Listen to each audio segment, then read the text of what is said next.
story starts back when I was 12. I not only didn't like college, but I really didn't like elementary school. I came to my parents when I was 12, and one of the two things that I discovered was that I really, really didn't like school. And my mom was a public school teacher at the time, my dad an engineer, so they weren't exactly thrilled with this. But I came and sat down with my parents and said, I've got some tough news to break to you. I'm not going to go to school in 6th grade. How did the idea of founding UnCollege come about? I started at UnCollege.org almost 5 years ago now. I was home from winter break on my first semester of college and was really frustrated with my college experience. And then ended up connecting with a woman who's become a friend now about our different college experiences. And she had chosen a very different type of school from me. She'd chosen to go to an Ivy League school, and I'd chosen a very small private school. And what became clear was that we had very similar frustrations, despite being in very different places. And we decided that something really needed to change. And for her, that was leaving school, and for me, that was starting UnCollege. It's really been amazing to see how much UnCollege has grown over the course of the last couple of years. First, it was an online community, then I wrote a book.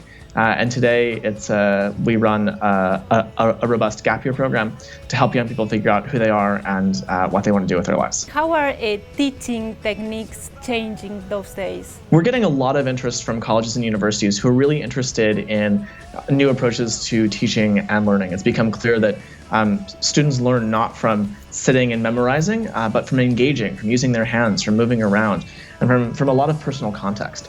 So we work a lot with designing our curriculum in ways that are experiential and practical, so that our curriculum is relevant and changes as the world around us changes.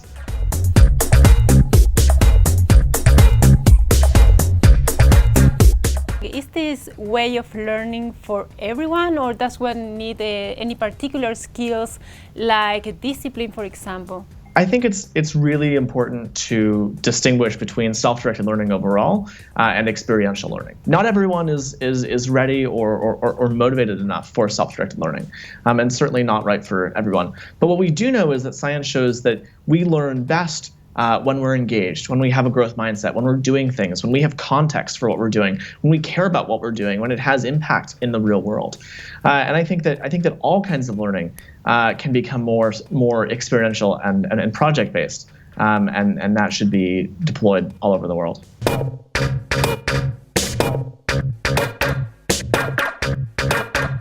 What happened to the social prestige of the formal education in academia? Well, college is really good as a signaling mechanism, right? A college degree is a proxy for knowing that someone showed up on time for 4 years and had the perseverance to stick with an experience.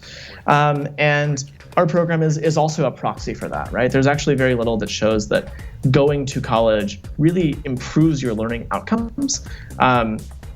It's just a place that you go for 4 years, and given 4 years and you do some work, most people will improve over the course of 4 years, right? If you're putting any intentionality into it. So what we're really trying to do is redefine how long an experience takes and push how quickly you can do that. We don't think that it takes 4 years to become a mature adult. We think that you can do that in a much faster period of time. And how are universities reacting to this phenomenon? We're starting to get universities reaching out to us and saying, hey, we think what you're doing is really interesting.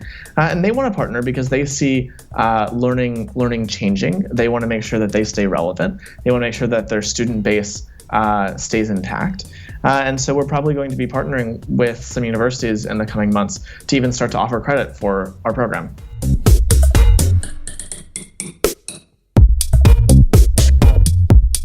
What is going to be the future of the education? That's a big question. At a really high level, what we're starting to see is that education is becoming decentralized. You as an individual can now make the choices and are empowered to make the choices about how you learn. You can go and take courses online. You can hire private tutors. You can get groups together. You can pick and choose different pieces of programs and put them together and get badges and degrees from those. And so it means that every individual is going to have a lot more choice and autonomy over how they learn. And what we do becomes part of a larger ecosystem. And I hope that we can help guide people to make the right choices about how they learn.